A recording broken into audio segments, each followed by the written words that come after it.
Hello guys, we have a rare exhibit here.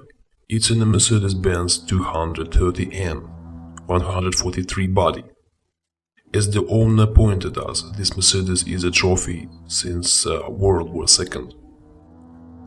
The condition is certainly not super, but I think it can be restored.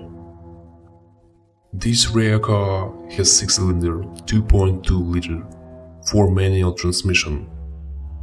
Claimed top speed was about 72 miles per hour. I really hope that there is a person who will buy this car and give it a second life, will show it at exhibitions in a completely different image. Thanks for watching, like and subscribe. Don't forget to click on the bell. Thanks.